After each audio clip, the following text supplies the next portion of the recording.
CBN e a Tecnologia, com Gilberto Sudré.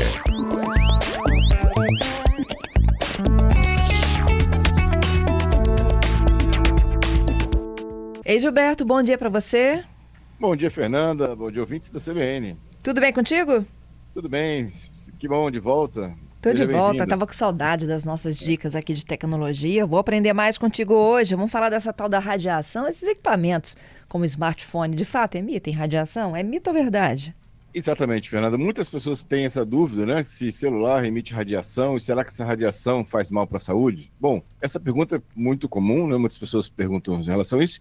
E a resposta simples é não. Pelo contrário, vários estudos recentes e bastante robustos definiram e mostraram que os celulares não têm energia suficiente para causar danos graves à saúde. Bom, não quer dizer então que a radiação emitida pelos smartphones, né, não tem força para causar danos no DNA, né, e aí não pode causar câncer, coisa parecida. Mas quer dizer que o celular não emite radiação? Ele emite sim, na verdade. Essa radiação de radiofrequência emitidas pelos celulares, né, elas não têm o que a gente chama de uma função, né, de alterar o DNA, né, ou seja, então não tem essa função, essa força para isso. Os celulares, eles têm, inclusive, um limite, né, para ele ser aprovado, para ser utilizado, por isso que ele tem que ser homologado pelas entidades, no caso aqui no Brasil, a Anatel. Quando um celular quer ser vendido, o fabricante quer vender um celular aqui no Brasil, ele tem que homologar o aparelho dentro da Anatel. E aí, um dos fatores que a Anatel avalia, né, é exatamente a potência máxima que o celular transmite. Ela tem que estar em torno de, no máximo, 1,6 watts de potência. Então, isso é uma potência que é definida e os celulares são testados em relação a isso. Então, essa é uma questão importante, a gente saber exatamente por que é importante ter um celular homologado. Esses celulares que não são homologados, né, eles vão fazer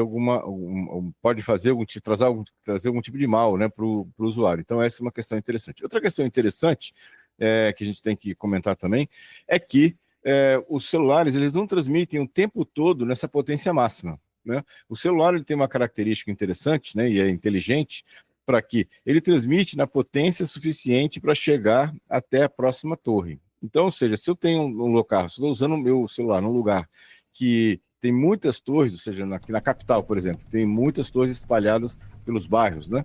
Então, quer dizer que eu sempre vou ter uma torre daquela minha operadora próxima ao meu celular. Então, o meu celular vai conseguir transmitir numa potência mais baixa para isso.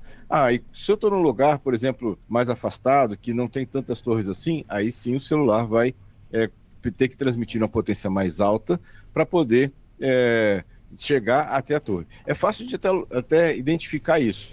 Normalmente, né, na capital, aqui, quando eu uso o meu celular na capital, a bateria dura bastante, né? Dura um dia ou um pouco mais de um dia, né, para isso. Quando eu vou para um local mais afastado, em que a cobertura de celular não é tão boa, normalmente a bateria acaba mais rápido e o meu celular esquenta mais. Por quê? Exatamente porque ele está tentando transmitir uma potência mais alta para poder chegar até a torre de celular. Então, essa é a situação. Tá explicado, né? então, isso. Eu não tinha Exatamente. ideia de que era por causa disso. Exatamente, né? Exatamente. Então, ou seja, essa é uma questão até para explicar como é que funciona essa função de transmissão da potência no celular para isso, né? Nessa questão. Bom, uma coisa também que as pessoas podem estar ainda assim preocupadas, eu não quero correr risco, né, para isso. Então, o que eu posso fazer para poder não afastar o meu celular da minha cabeça, por exemplo? Então, você pode usar, por exemplo, um fone de Bluetooth ou um fone de cabo, né? O celular vai ficar mais afastado da sua cabeça quando você estiver conversando com alguém, né, para isso, né? Lembrando que o Bluetooth também é uma onda eletromagnética, mas de potência ainda muito mais baixa, né? Então, ou seja, tem um alcance de alguns metros, né, para isso, né? Outra questão também, né, você pode usar o Viva Voz, né? Então, o telefone fica longe de você, né? Então, a emissão da onda eletromagnética vai estar longe de você também, para isso, né, nessa questão. E aí, uma outra pergunta muito interessante, né, eu uso o celular, quando eu vou dormir, eu deixo o celular do lado da minha cama, né, por exemplo. Isso tem algum risco, né, de câncer ou não nessa questão? A gente já viu que não, né? Não é um problema. Dormir com o celular do lado da cama não é um problema exatamente de interferência ou de dessa transmissão, dessa radiofrequência elétrica que eu tenho no celular. Então, não é esse o problema. O problema do celular antes de dormir, é exatamente que ele pode interferir diretamente na qualidade do sono, né? Aquela luz, né, do celular pode fazer com que a gente tenha mais dificuldade de dormir, né? Nesse caso. Então, basicamente, o problema do celular ao lado da cama ou do uso do celular logo antes de dormir não tem a ver com a radiofrequência, mas a ver com o uso do celular na né? Pré-dormir, né? Pré-entrada lá no sono. Uhum.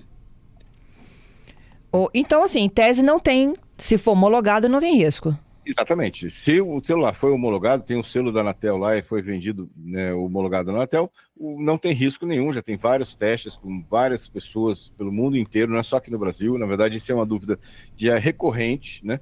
Muitas equipes de pesquisa fizeram análise, né, em relação a essas questões e decidiram, né, e chegaram à conclusão de que não tem nenhum tipo de ameaça ou de problemas em usar o celular com relação à radiofrequência ou causar algum tipo de dano, né, ou mal na nossa saúde. Entendido. Vamos para o Repórter CBN juntos? A gente volta já? Ok. Vamos lá. Estou de volta com o nosso CBN Vitória. Gilberto ficou aguardando aqui as informações de rede, né? Toda essa discussão envolvendo o mundo e as decisões mais recentes envolvendo os Estados Unidos.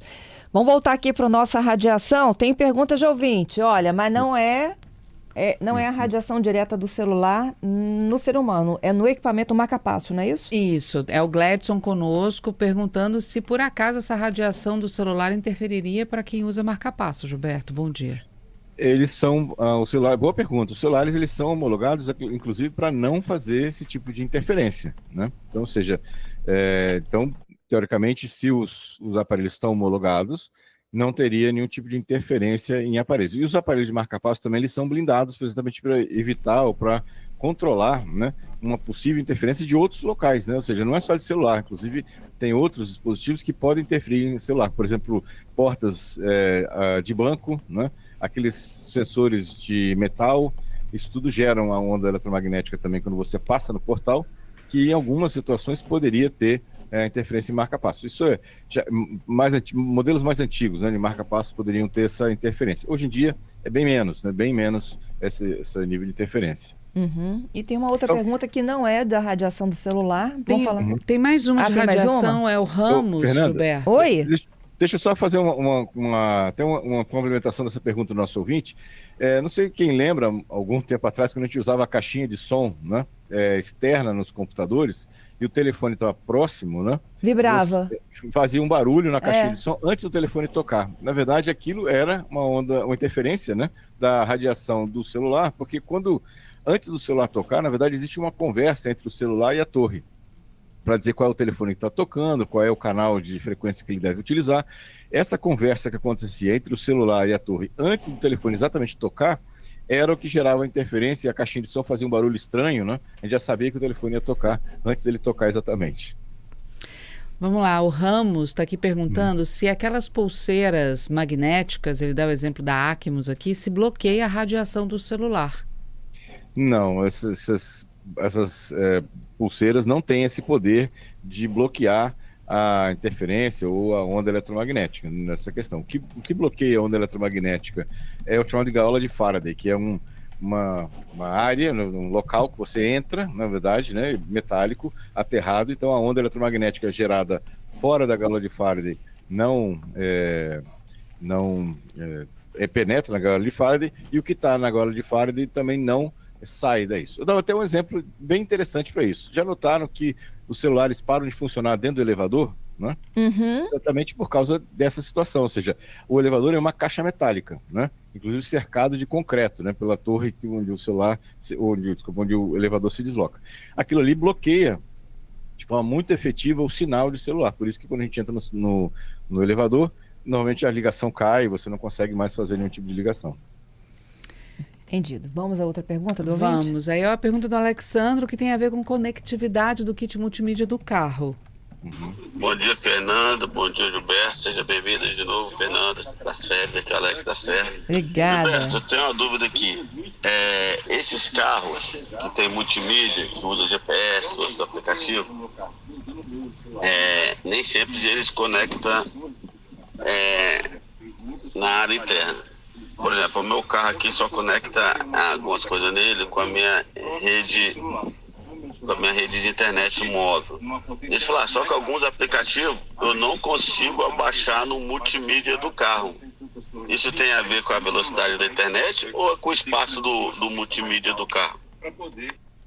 Normalmente, esses aplicativos que vêm, né, no multimídia do carro, eles são bastante limitados, ou seja, você não tem como, pelo menos não, até tem alguns modelos mais sofisticados que têm isso, mas, em geral, o kit multimídia normal, né, não tem essa possibilidade de você poder, por exemplo, instalar um aplicativo novo, né, ou você baixar um aplicativo da internet diretamente para isso. Alguns kits multimídia, né, conseguem você instalar a partir do celular, conectado no kit multimídia, você instalar aplicativos lá, mas são assim, essa flexibilidade não é igual ao celular, por exemplo, é bem limitada em relação a isso também. Entendido. Vamos agora para o golpe? Vamos lá. O golpe tá aí.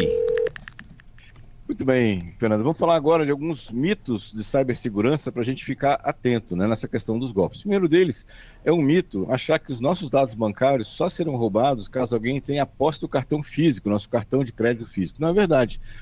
Hoje você tem nossos dados financeiros espalhados em vários sites, né, inclusive o cartão de crédito, e um ataque a esses locais podem vazar dados, CPF, endereço físico, né, e mais uma série de outras questões em relação a isso. Então, não é só com a posse do cartão de crédito fisicamente vai ter acesso aos nossos dados físicos, né?